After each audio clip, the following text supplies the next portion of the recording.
Yeah. Okay. Okay. Okay. Yeah. Let's start.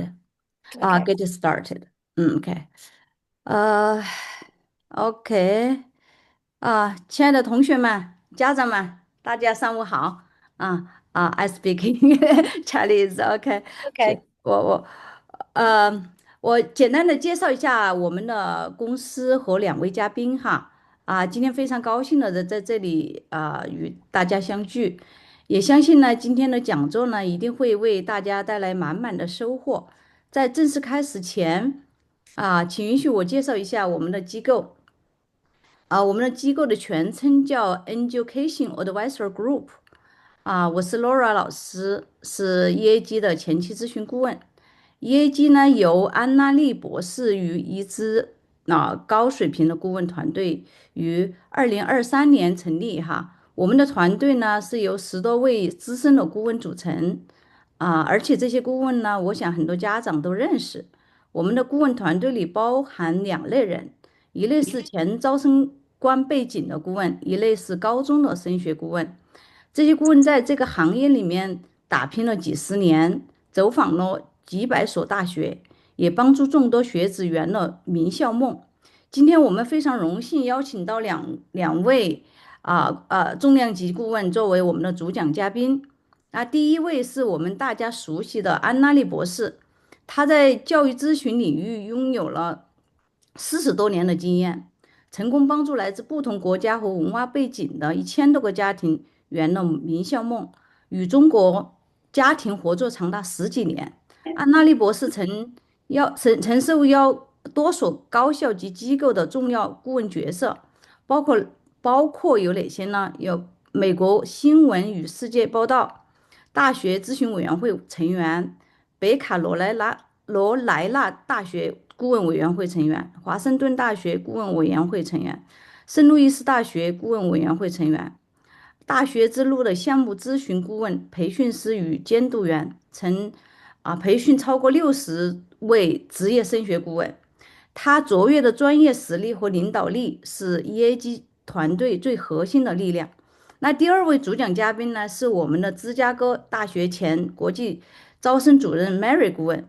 Mary 在芝加哥大学招生工作12年，深度参与招生与评审，并长期担任独立升学顾问10余年，经验丰富，视角权威，是每本申请领域的专家。今天的讲座过程中，如有问题呢，请大家写在那个 chat 里。对，安娜丽会在最后10分钟做这个 Q&A，请大家全程保持麦克风关闭。啊，OK。呃，但是如有那个家庭希望进一步了解 EAG 的那个服务内容哈，讲座结束后可以联系我做一次免费的咨询。谢谢大家。那我们接下来把这个时间交给 Mary 顾问，聆听她的专业分享，谢谢大家。Mary, Yep. go ahead. Yeah. Okay. Put up the presentation. Oh, Yeah. yeah, yeah, yeah, yeah, yeah, yeah. Put up the Let me PowerPoint. share your presentation.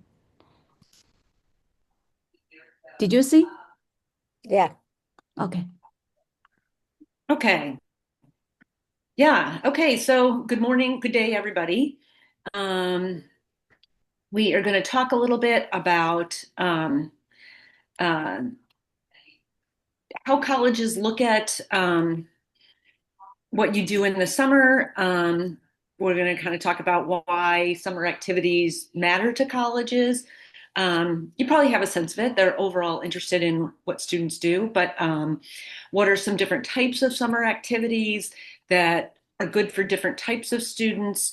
And then maybe some free and low cost options, as well as just things to consider. Um, so yeah, so let's go on. Next slide, please. Okay.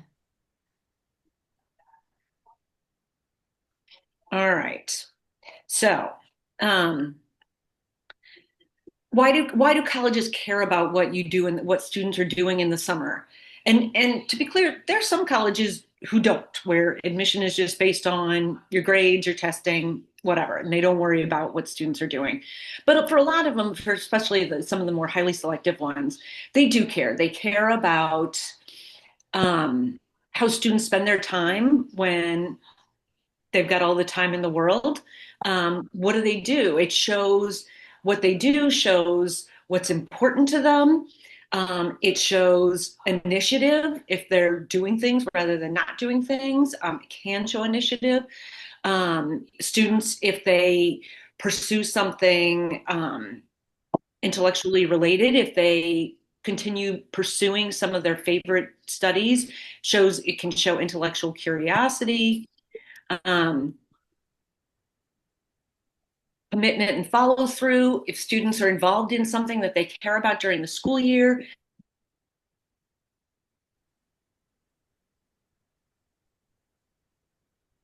stuff.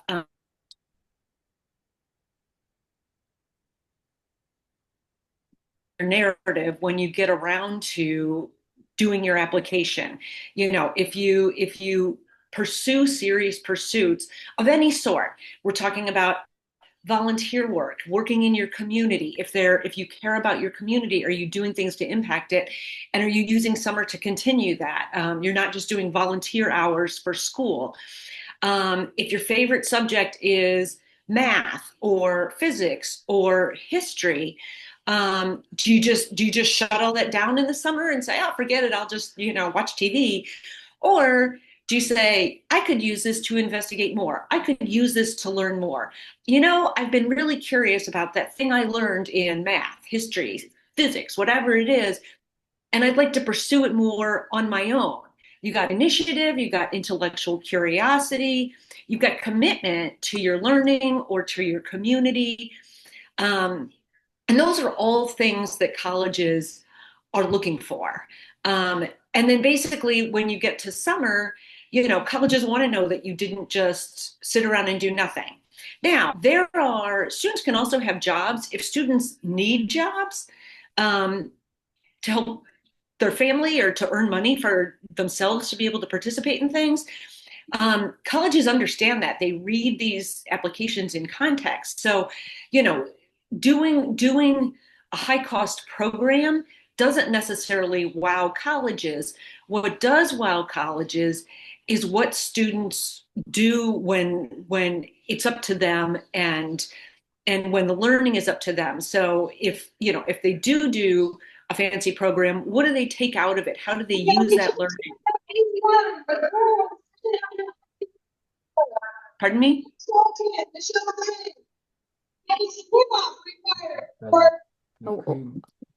Is that just a side conversation? Okay.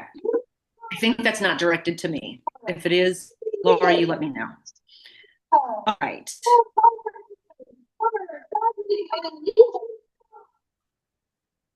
And if you use your summers well, and we talk about reducing pressure later, then you've got one more thing for your application. And so during the school year, when you're busy with school clubs, with school, your senior year with applying to colleges, you've already done some meaningful things that you can use on your applications. So Laura, let's move to the next slide.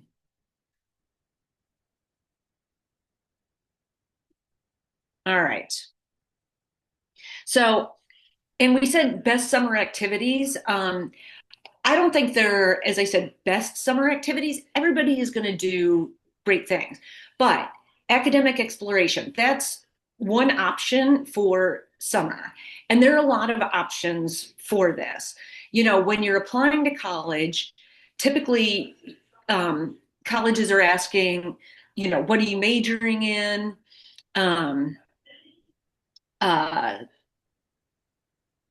Maybe you're choosing a major, maybe you're not, but you still need to show some intellectual interest in whatever it is that interests you. Furthering those things during the summer, again, shows you're not just shutting down your brain. You're not just shutting all your books. So there are a variety of ways to do that. So we talk about university programs. Any number of universities have a variety of things that on offer. One, they often have summer school classes. There's a range of summer school programs. They charge for them. Very few of them are free or discounted.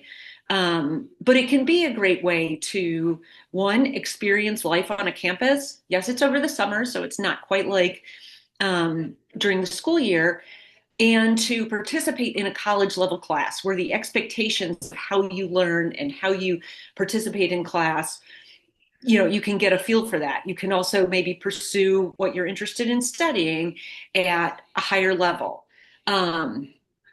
Community college classes. If you're not up to going off to school somewhere, take a local community college class. That's still, you don't need to attend a prestigious university to apply to a prestigious university. Prestigious universities are interested in how you're pursuing your subjects and how you're pursuing your learning. So those can be great options. And, you can do a university program is typically a few weeks. So you're going to have time to do other things with your summer as well. Community college class might be a little bit longer, but also it's not going to a full-time immersion program. Independent research. So there are multiple options for doing research. And some universities also offer actual research programs. The University of Iowa has a great science research program where students come, they learn a lot about how to research, they research some of their own things. It's a pretty long summer program, actually. I think that one's like 8 weeks or something. There are others. MIT has summer research programs. There's some that are very competitive. There are also opportunities to do work with college professors. Maybe your school provides some of those connections and opportunities. Maybe they don't. Students can reach out to professors. There are other programs, things such as Pioneer or Polygence, or there are a whole number of programs that do this now that hire professors or maybe PhD students to work with students on their own research, to work on developing independent research projects. The one thing I will say is when high school students want to undertake independent research, and it's a great thing to do, it is important to have some kind of a mentor, and you can seek them out. You can write to professors who are doing work in your local college. They may or may not respond. Some are great, some are really focused on their own research. They're not interested in bringing on high school students.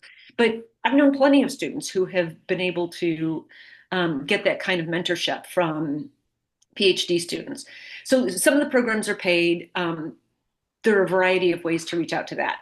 Other options are to try to get on a professor's research team where you're not pursuing your own topics, you're not necessarily producing papers, but hopefully you can. I've had students who've done research with faculty where they did enough that the professor said, we're going to put your name on this paper, taking them to conferences.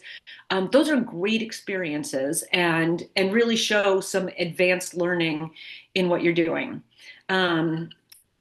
We also mentioned language immersion. If language immersion is something that's of interest, there are ways to do that as well.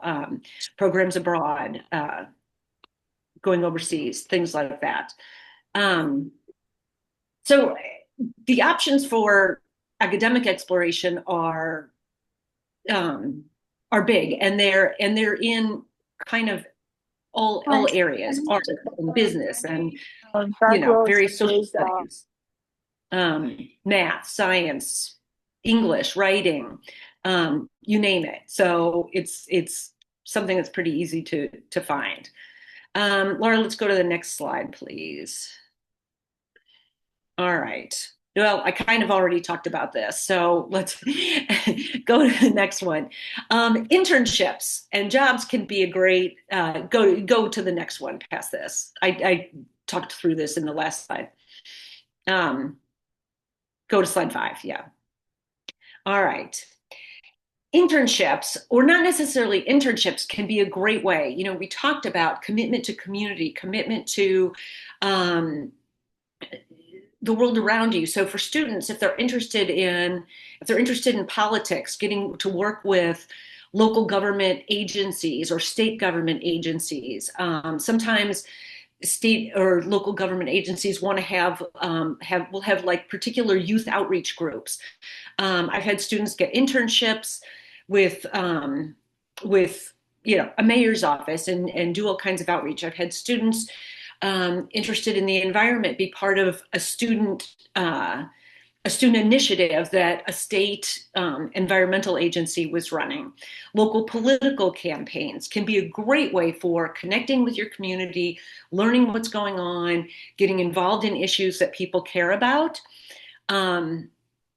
So those are fantastic things. Whatever kinds of things your student is interested in, there are ways to pursue that, and those kinds of things can contribute to the community. They contribute to a bigger understanding of the world. If you're an art student, art studios, galleries, museums, a business student, local businesses can be a great way. I've got a student this year who is more technology minded, who literally worked with a farmer at his local farmers market to develop a pre-ordering website. Students need to use their creativity to think of different things, but there can be all kinds of things. I've had students who have created apps for phones and communities with that. I've had students who have created restaurant ordering apps for some local restaurants. So there's a lot that one can do. So working with social media, marketing, social media for all of these things, for political campaigns, for government offices, for nonprofits, can all be significant things. And our young people sometimes get social media more than some of the other people. These things show, if you can work with people, they show a certain level of maturity, they show initiative, they show exploring careers, they show caring about community. They're really there. They're just a lot of options for doing these kinds of things.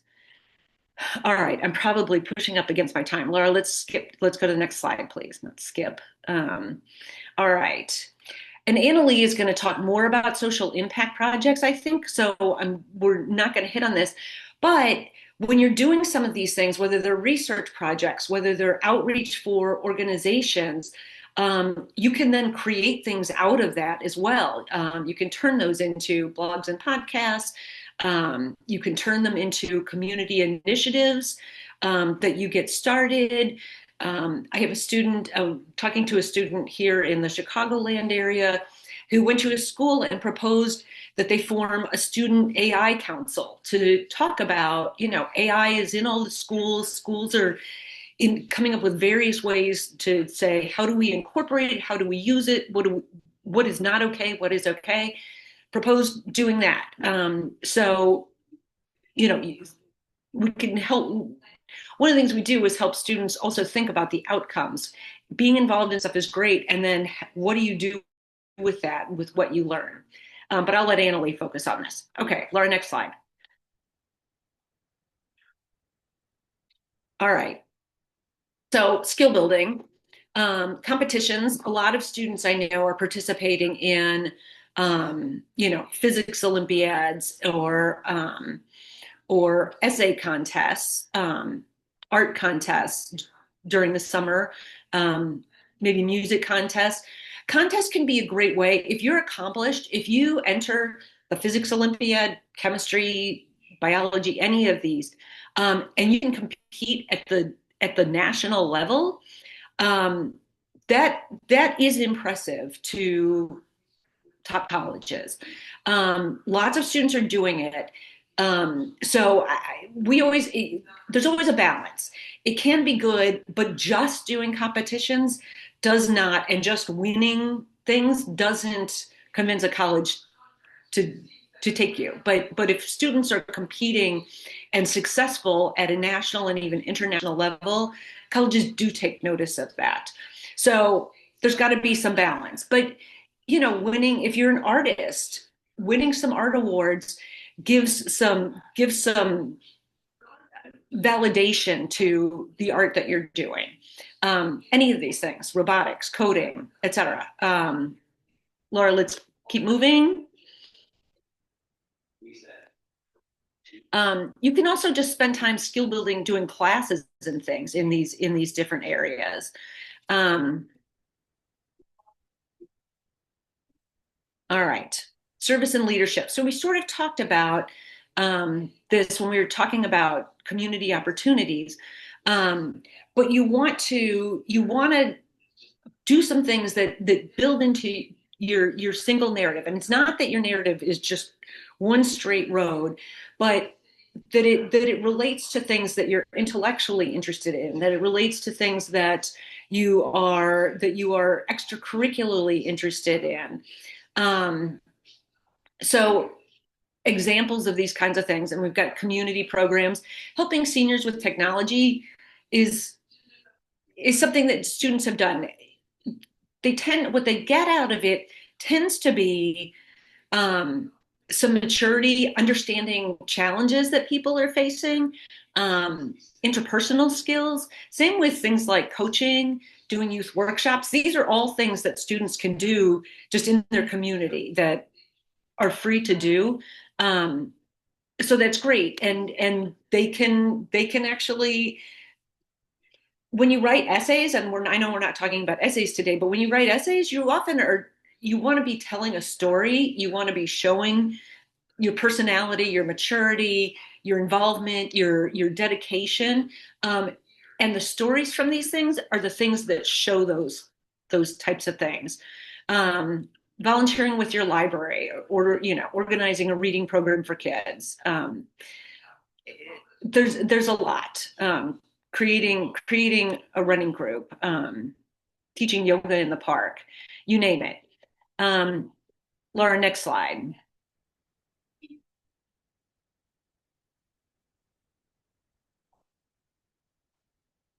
I think we're talking, yeah, next slide 9.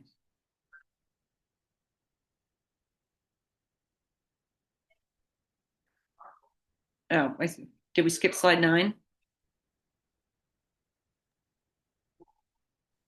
I'm not seeing any slides. I think it's. I am. No, I am.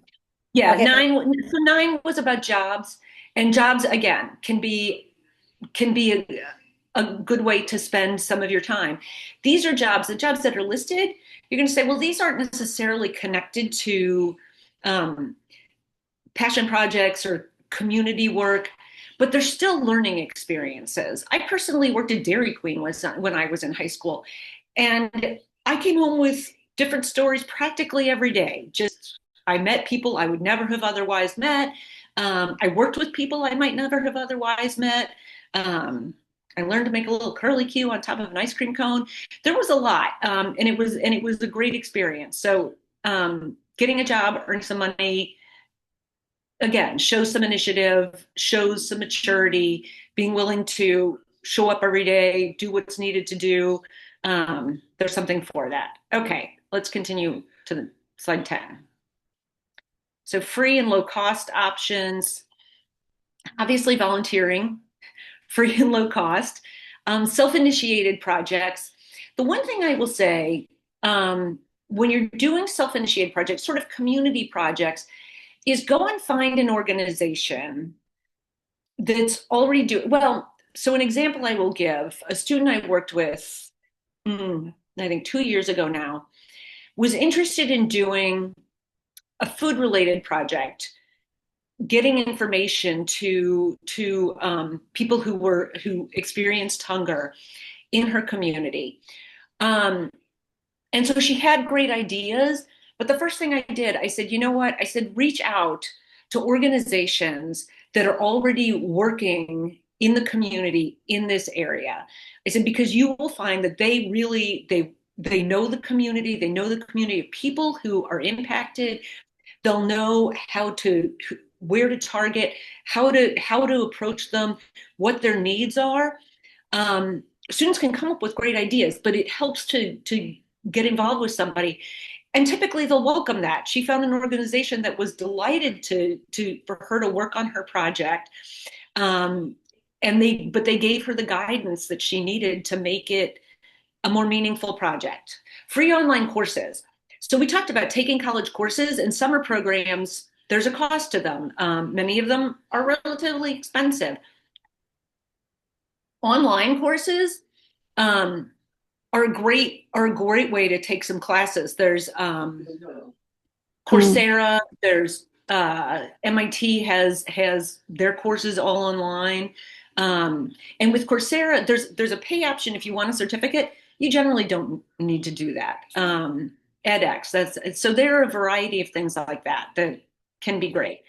Entrepreneurship, doing your own stuff. If you are, handiwork, if you're an artist, I've had students who made things, often giving them to their friends, whatever, starting a band. I had a student who's a musician, and he and a couple of his friends, they go out busking during Christmas season, which I couldn't picture this student doing that, but they are out playing music on the street. And then I think they raise the money and donate it to charity. All right. So there are plenty of options that don't cost money that will fulfill all these things. Okay, Laura, next slide. Okay, I'm gonna, how to choose the right activity. Again, we talked about, is this contributing to, is it showing more commitment and interest and intellectual curiosity in the other things that are in your worldview. If you are into the environment, then do some things that carry that out. If you're in art, do some things that carry that out. You don't just have to have one thing.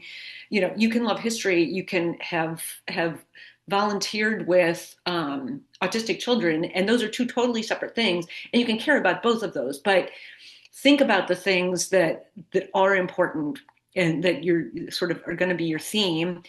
And are they genuine? Are they authentic? If you just start doing something out of the blue and you say, where did this come from? A lot of times people see, oh, the student started a nonprofit. Well, probably their parents started the nonprofit for them. And like, where did that interest come from? And is there an impact? So those are the things to think about. All right, next slide, Laura. Yeah, so we're just going to wrap up. It's colleges do care. They are interested in students who make an impact in their communities, who use their time wisely. Not that you can't ever have downtime. We all need downtime, but who want to use their time to help their communities, to learn more, to experience things, to all of these things. So that's kind of what we'll say. This mentions use 9th and 10th grade to build your focus. Use 9th and 10th grade to try some things that you think you're interested in. If you discover you're not interested in them, that's great. Try something else so that by the time you're in your junior and senior year, you do have a student has a sense of what are the things they really, how would they like to continue to develop themselves. All right. That's it for me. Thank you. Okay. Thank you all. I hope that was interesting. Yeah, thank you. I will take over from here. Okay. So we can close out the PowerPoint. Mary, thank you. So my goal, Mary gave you a very strong look at a broad look at all the different possibilities that are available to you in the summer programs. What I hope to do now is to dig a little deeper, to do kind of a deeper dive into what those programs really look like. So first of all, thank you all for coming, because I know this is a very busy time of the year. But for the adults that are here, and I think that there are a lot of adults that are part of this program. How many of us really knew what we wanted to do when we were 16 years old? Really? So today I'm going to talk to you about some important topics that continue to arise as our children begin to think about college and definitely are related to what they're going to do this summer. We keep hearing over and over the term career development and noteworthy social impact projects. So what are they and what do you need to know about them? We're going to take a deep dive into how to create a noteworthy high school experience. And again, definitely related to what you do this summer. So Laura, if you can pull up my PowerPoint and go to the first slide, please.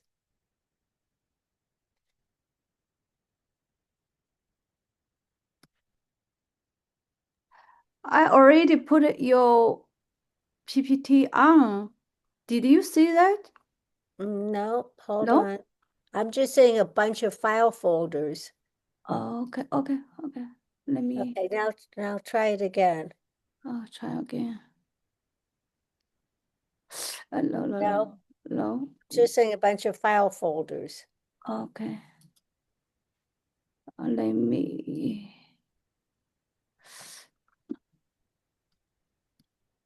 Did you see? Maybe, yeah, there we go. Okay. Okay, so Okay. let's go to, okay, so we're going to take a deep dive into how to create a noteworthy high school experience. So what are we going to do? We're going to look at four basic things. Understanding how to find your focus. What is career development? What are passion projects versus what we call social noteworthy impact projects? And why do colleges care? Our goal at EAG is helping students build clarity, skills, and flexibility, not only for college admission, but also for the future work they're going to do. At the same time, and this is really important to us, we should always be asking the question, is my child happy? Happy children are curious, they're ambitious, and they're kind. And I strongly recommend that as a parent, when you're considering your child's future and the work that they will need to do in high school to prepare for college admission and their applications, always start with, is my child happy? At EAG, this is our founding philosophy. What can we do to guide and mentor our students to contribute to our students feeling happy and good about themselves? No one does their best work when they're feeling sad, lonely, or beaten down by stress, especially teenagers who are also dealing with physical and hormonal changes.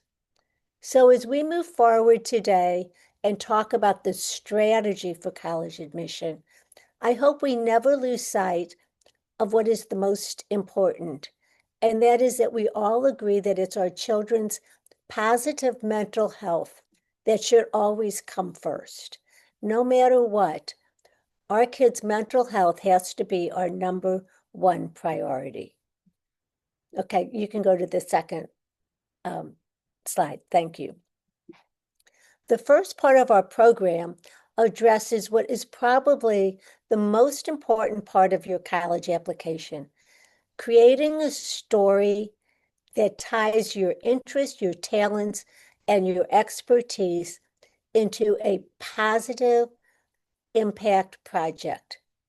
This is not only going to make the admission readers stop and take note, but also going to help you feel really good about yourself. And I'm going to basically go back and forth because I'm hoping that there's a lot of kids listening to me today too. But this is EAG's North Star. We try to help every one of our students aim for finding something that they care about and that they feel really good about. Career development is a process. It is not a one-time decision. So what do I mean by this? Let me find this slide. Hold on a minute. For high school students, it means several things. It means trying different activities and subjects. It means reflecting on what motivates you. It means gaining real-world skills. And it means connecting your talents to future opportunities. And you're going to hear me say that a lot today, because the key to what you do this summer, the key to your career development, the key to making yourself stand out in your application, and the key to feeling good about yourself and being happy is connecting your strengths to what you do. And kids say to me all the time, well, what are real world skills? These are the skills that you will start to learn in high school, and they should carry you through your life. This is what we mean by career development: communication, learning how to talk to other people, cooperation, learning how to work with other people, setting goals, knowing where you want to go, and making a plan to get there. Managing your time, that's a biggie. Setting your goal, knowing how you're going to get there, and then managing your time so you actually get there. And then probably what I think is the most important real world skill, and that's extending empathy to others. Feeling and thinking about what other people are going through at the same time that you're going through something. Because we live in a world where we have to exist together, and we have to think about those people that we see and that we work with every day. And all of that is part of what we can say and what we consider career development. Okay, we can go to the next slide. Laura, next slide. Oh, okay, we did. Okay. So this is really was interesting to me. When I talk off the record in social situations to my friends who are the deans of Ivy League and highly selective schools, and we talk about, who they want on their college campus, they almost all say the same thing. They actually hope that maybe 20 to 25% of their accepted students are real stars. These are the kids that they think could really change the world. The other 80% are interchangeable. So what do they look for in those 80%? And what does this mean to a student in high school? Well, it used to mean that a student engaged in a unique or interesting project outside of school, like Mary was talking about: research, writing, creating a documentary, creating a musical, a dramatic production, being engaged in competitions. And colleges would and continue to give credit to those kids over other strong students who don't show this kind of initiative. And it's still important, and these projects are often highly impressive. And so what does this mean when you were in high school? Why does career development matter? Well, it builds direction and purpose early. So hopefully you begin to see your strengths and you begin to think about the direction that you want to go in. Mary said this: it makes your college essays and your applications way more interesting and authentic if you have something that you've created or something that you've been involved in that you can really talk about. It also helps you to identify a major and possibly a career fit that fits with your strengths. When you think about career development, And like I said, it's a process. It's not a one-time decision. Our goal is that you begin to see how a major that you pick in college is going to impact what you might possibly want to do with your life. And when I interview kids, honestly, one of the things that come up almost all the time is they say to me, I don't know what I want to major in. I feel like I'm behind. I feel like I don't have a direction. Well, you probably don't, particularly if you're in ninth and 10th grade. But that's, again, our North Star. That's part of the process of career development to help you begin to look at your strengths and identify a major. And also, career development helps encourage you to take initiative, leadership, and problem solving. And what do college admission people tell us that they're looking for in terms of character when they review an application? They look for kids who have initiative, leadership, and problem solving. So having a project in getting yourself involved in something that's important to you will make a difference. But our job at EAG is to help our students create an authentic project, focusing on something that they really care about. And Laura, you can change to the next slide. I call this noteworthy. People call this a passion project. I really do 下 not 线下 like 还有 that 2个，我 word. 现在正在听 EAG 的讲座。 Excuse me? Okay, sorry. I personally do not like the term passion project. I call these a noteworthy project because our goal, and I say this to our kids all the time, is that when the admission officer is reading your application, I want them to read something about you, something that you've done, something that you feel, an initiative that you have taken that is so noteworthy in your application that they actually take out a pen and they make a note about it so they don't forget.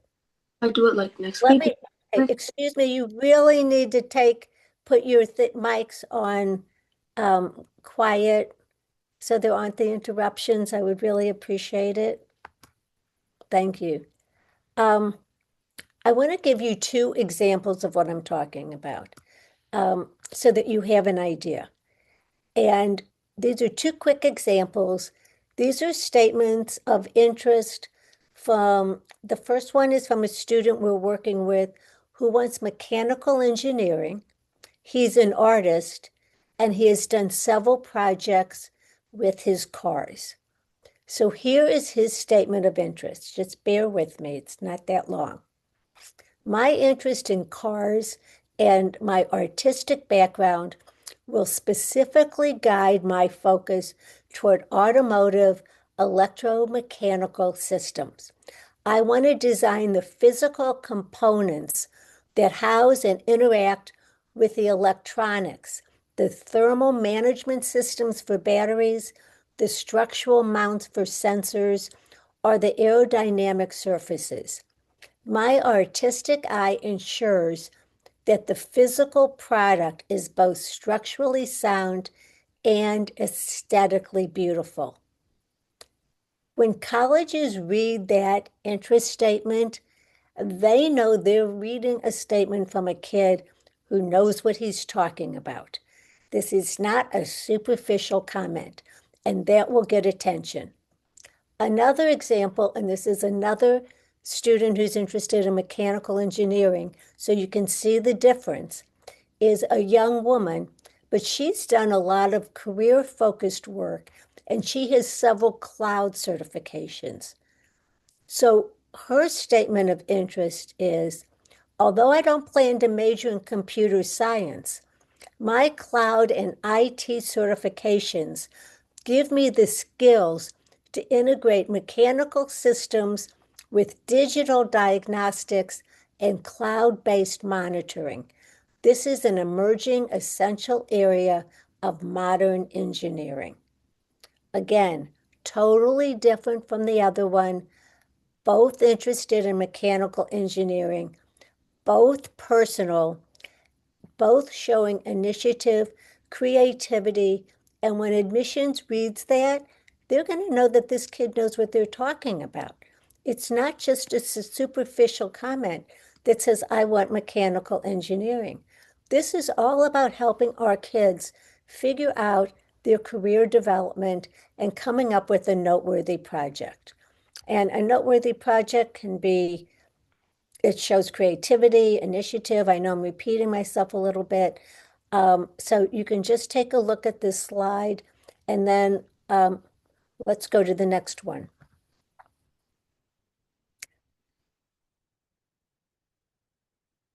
So here are some more noteworthy impact projects that you could possibly do. So Laura, let's go to number 5. So the next one is called what I call a noteworthy impact project. And the difference between a noteworthy project and a noteworthy impact project is a noteworthy project is a project that a student does. Colleges value it a lot. It shows their initiative and their creativity. But what we're trying to help our kids do now is going the next big step.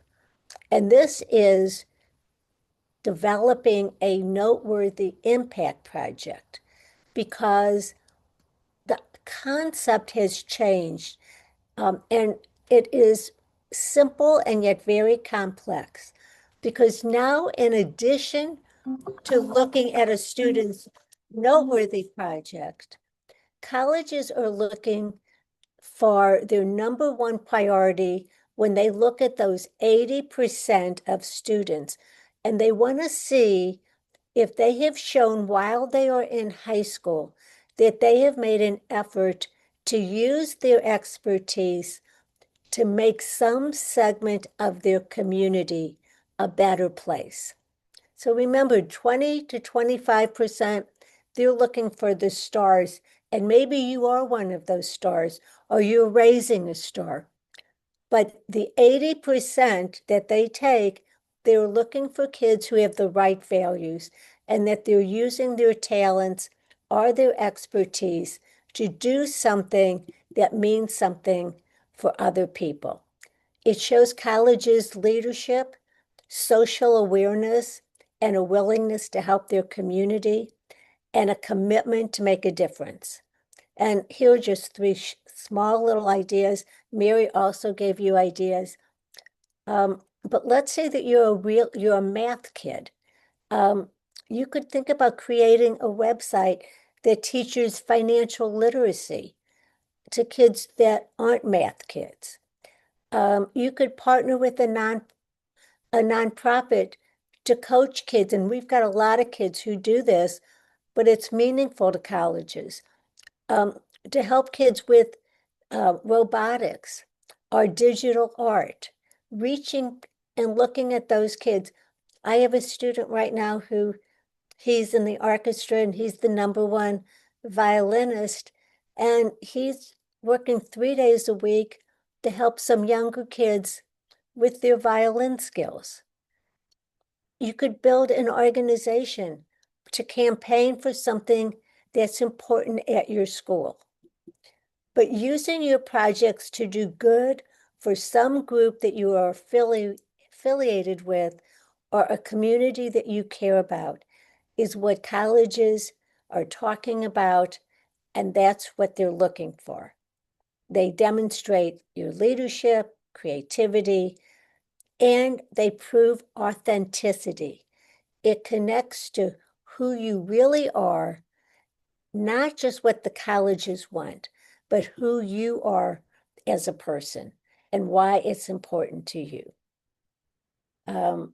Okay, we can, I just want to give you one more like small little story. So I was talking to a good friend of mine, and he's the dean at the University of Texas.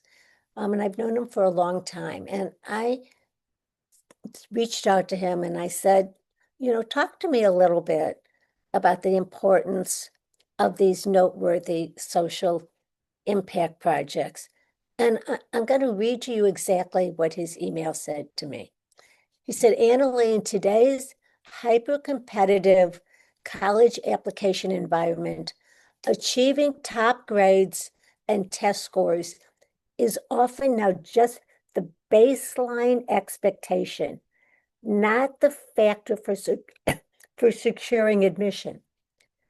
As selective universities like us evaluate applications, we are looking for candidates who possess more than just academic ability. We seek future leaders who will actively contribute to our campus and the world. This is precisely why we value noteworthy social impact projects. They become the game changer. These self-initiated endeavors, which apply a student's, and I'm going to use it here, academic passion to solve a genuine community need, serves as a concrete, measurable evidence of initiative, leadership, and sustained commitment. So he's using the exact words that you've heard us use over and over again today. Colleges view these projects not just as extracurricular activities, but as a powerful prediction of a student's future potential, demonstrating their capacity to translate intellectual curiosity into meaningful, tangible actions. This compelling personal narrative instantly distinguishes them from the thousands of other highly qualified applicants that we receive and other selective colleges receive. So that was, I read directly from his email to me. So you can get an idea of exactly what they're talking about. Laura, you can go to, I think 6 is pretty clear. What I want to say about how to start is, and this is important because I think a lot of kids have struggle with beginning, but identify your interest. Think about what you like to do and what you care about. The next thing is really important, and we can help you with this. You can talk to your parents about this. You can talk to your friends about this, but ask a meaningful question. What's a problem that I can explore and possibly solve using my initiative, using my talents, using the things that I care about? So once you have figured out a problem, and it doesn't have to be a huge problem, it can be a small problem. It can be just something that you identify. The next thing is to plan your project. Think about, does it require a team of friends? Is it something you can do alone? Does it require resources? What kind of resources? And then have a timeline. A compelling, noteworthy project that impacts others doesn't have to go on for years. It can be a short-term project. It can be a long-term project as well. But the goal is that it connects with you. And then after you are in it, be sure that others know what you're doing. And here's the bottom line. Be sure you have a tangible outcome. The difference here between doing a noteworthy project, doing a noteworthy socially impactful project, is you've got to have a tangible outcome. So we can move to 7. Or was that 7? Okay, so we're not quite ready for that, but again, you want to identify your interests. What topic could you talk about for hours? That should be your interest. What frustrates you about the world you live in your community, in your neighborhood, in your friend group, that you could fix with your talents? What skill do you have?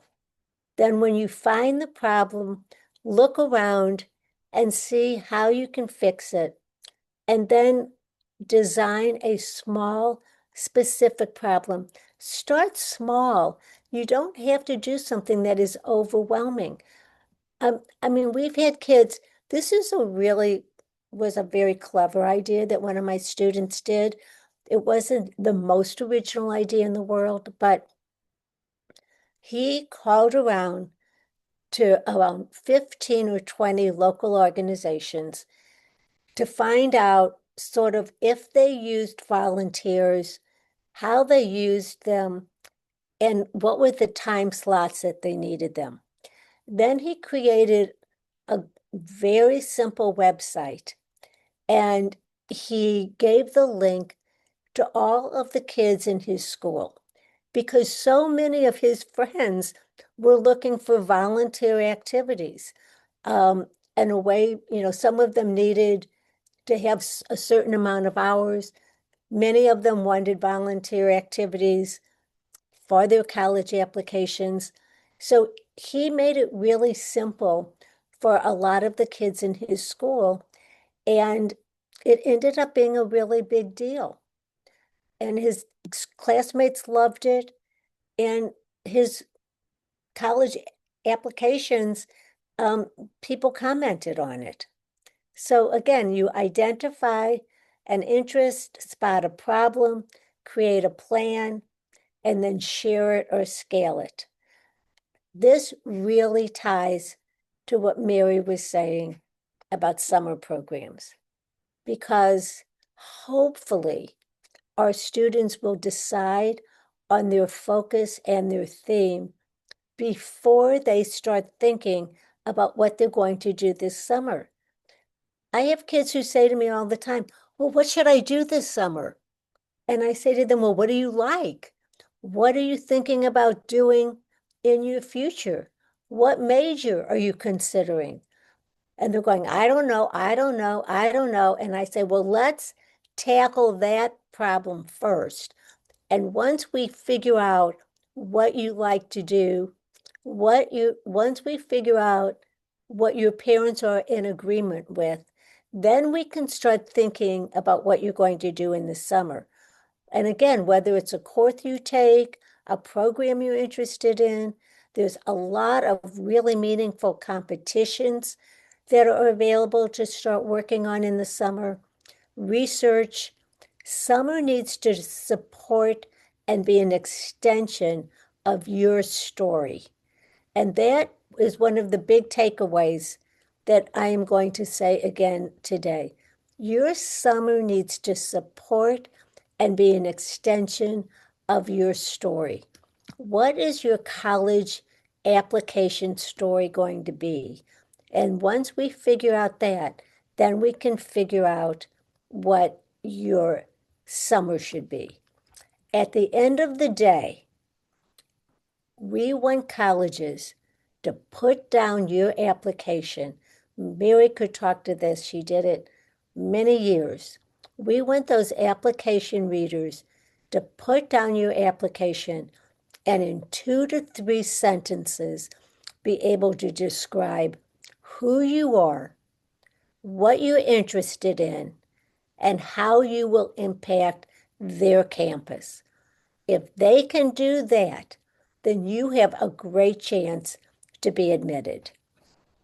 So what is the takeaway? Noteworthy projects help students explore who they are.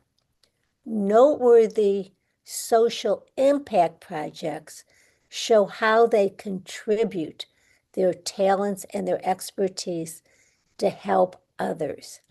And colleges notice when students turn their curiosity into action. So let me end by making a few comments. One is what a noteworthy impact project is not.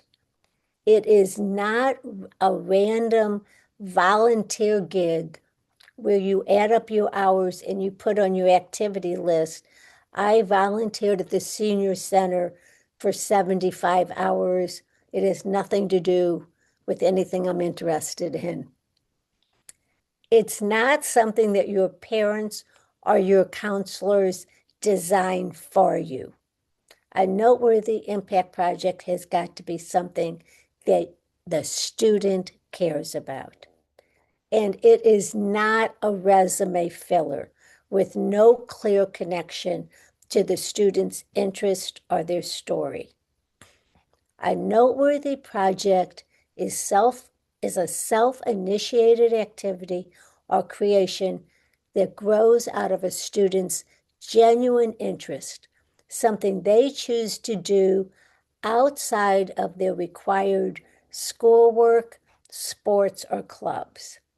And a noteworthy impact project takes it a step further.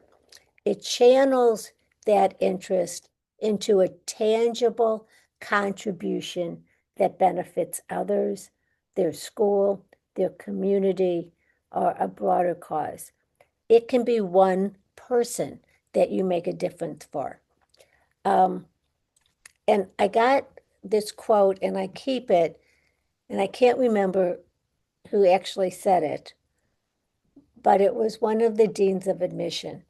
And he or she said, the best college applications tell the story of a student who cared enough to do something about it. So I'm going to end, but once again, I want to end how I began. All of these ideas are great if they make our kids happy and energized. As a parent and a counselor, we need to always be asking the question, is my kid feeling good about themselves?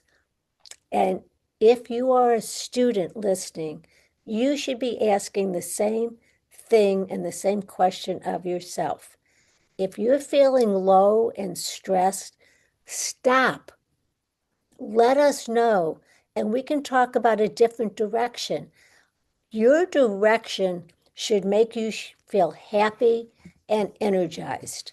Because again, a happy student, an energized student, they're the ones who do their best work. So I hope that this was helpful. I hope that you took away a few things. And I think we will open it for questions for about 10 minutes, and then I'm going to let you go if we have any questions. Hey, Anani, there are two Oh, okay, there are questions. some. Yeah. So one of the questions says, which is more important, community activities or school-based activities? When time is limited, which type of activity should be prioritized?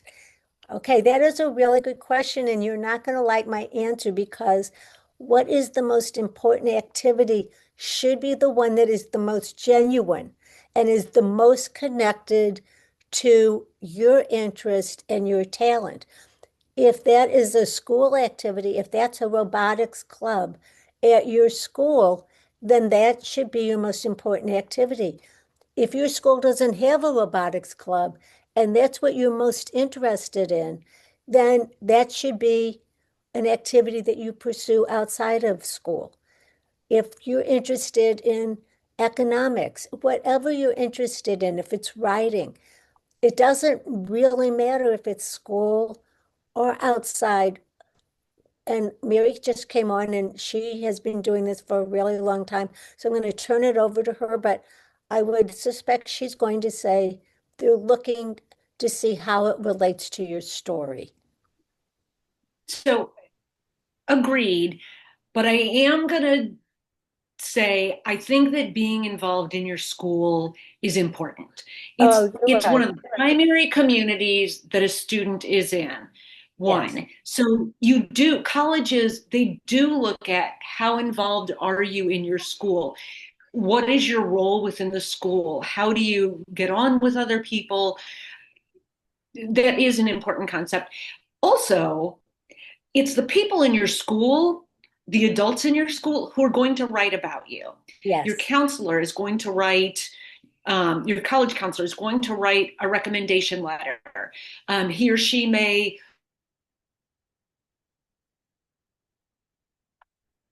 Did we just miss Mary? Who is the student? And then your teachers are going to write about you. Now, that's going to be more from class, but I'll leave it at that. Did Okay. you? Yeah. Thank you for coming in because that is important. And Mary is so right about that. Honestly, uh, you know, if you're not involved in you've got to be, I mean, you can pursue your genuine interest outside, but find something in your school that you can get involved in because colleges are going to look at that and they're going to figure if this kid's not involved in his school in high school, why do we think he's going to get involved in our college? And they want kids who are going to get involved in college. The next question is, what is the best way to get started and plan the summer for eighth graders before transitioning to high school? How to help them identify their stories? Well, you're really starting ahead, and that's great. You know, eighth grade and even ninth grade should be a time of exploration. Colleges are not expecting a student. I mean, there are a few kids, they basically fall in the STEM world who already like have a major idea. But in eighth grade, this is the time to let your child take the lead in terms of what they're interested in, and then help them find the programs or the activities that fit with their interest. But we should give them a lot of opportunities to kind of think about what they're interested in and explore those while they're this young. Would you expect a kid who's interested in going to medical school to drop or tune down doing sports or musical activities? Honestly, absolutely not.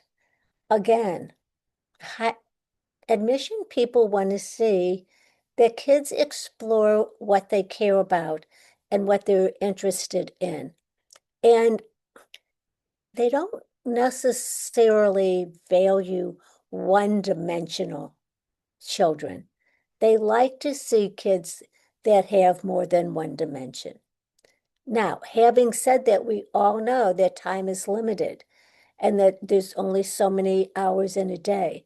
So you do have to balance it and you have to assign a value to the activities that your child is interested in. So if sports is not a big deal to them, then maybe they do drop the sport and they focus more on a STEM activity. But if the musical is really important to them, if it's something that they really are energized by and are interested in, we want to encourage that. We want to encourage that just as much as we want them to encourage the academic part of being prepared to go to medical school. Mary, do you have anything to say about that? She's just listening. And how does the internship compare in importance to the noteworthy project? That's really a good one, and I'm going to tell you why. There are internships and there are internships. You know, internships where kids, carry the coffee and go out to bring in the lunches are not highly valued. And so I think that you really have to drill down to what is the student going to be able to say about their internship? What did they learn? What kind of real life skills did they build during their internship? Was it an opportunity for them to build communication skills, cooperation, goal setting, managing their time? Was there an academic component? Did they learn more about STEM or more about writing. It's what they can say about it. And if they really learned a lot from it that helped them grow as a person, then it's really important.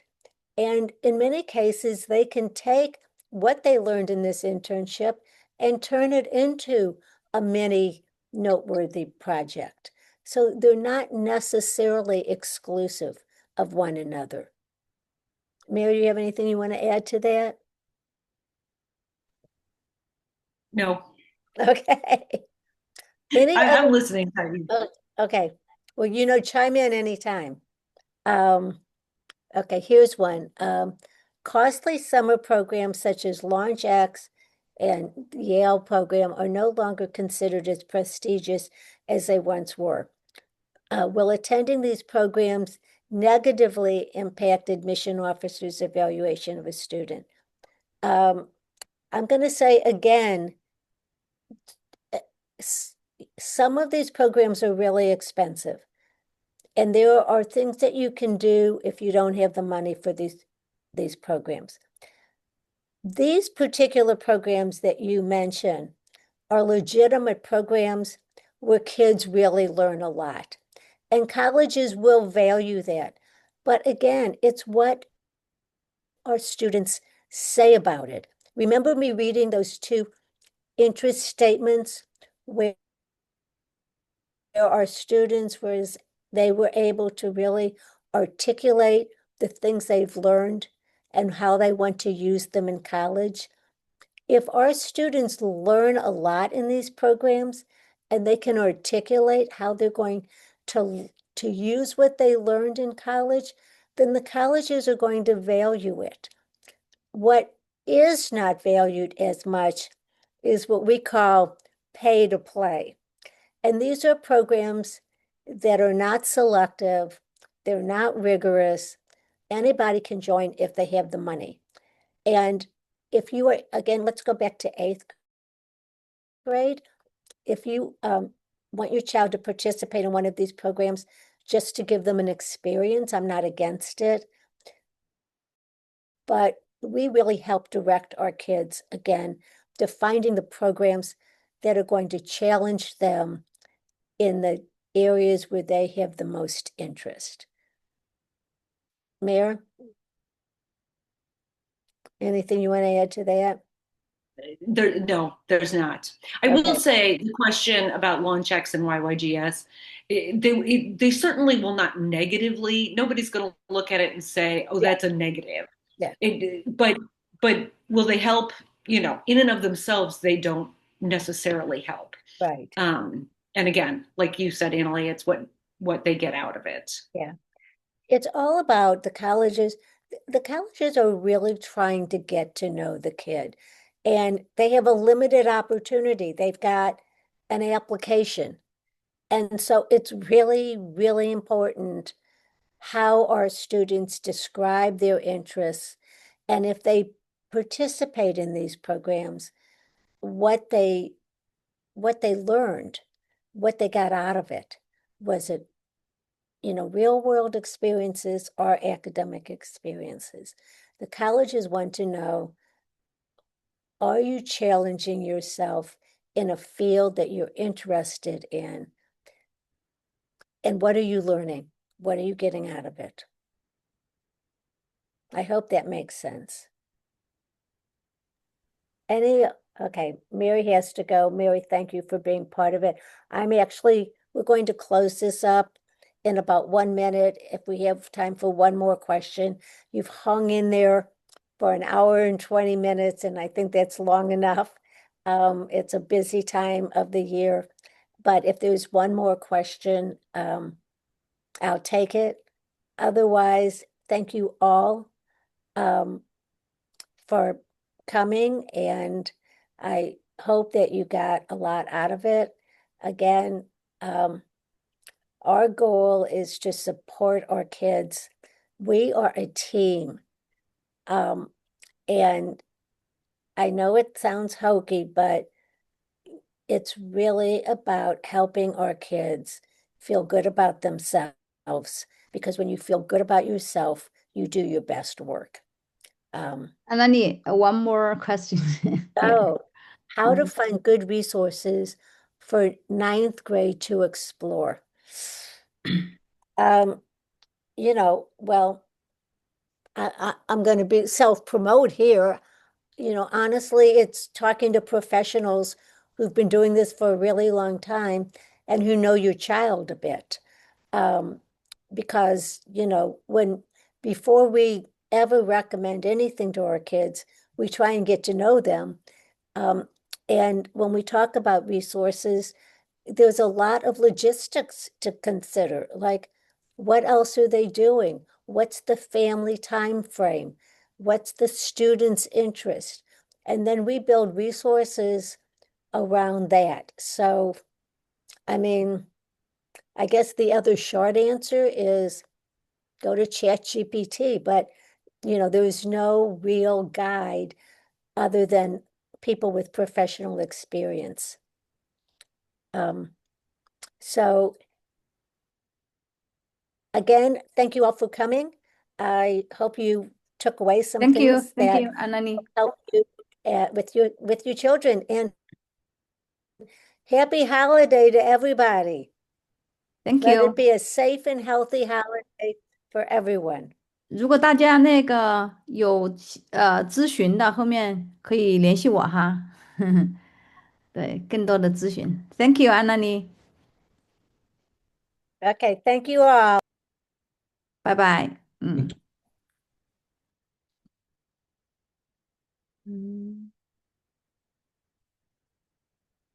就关了哈。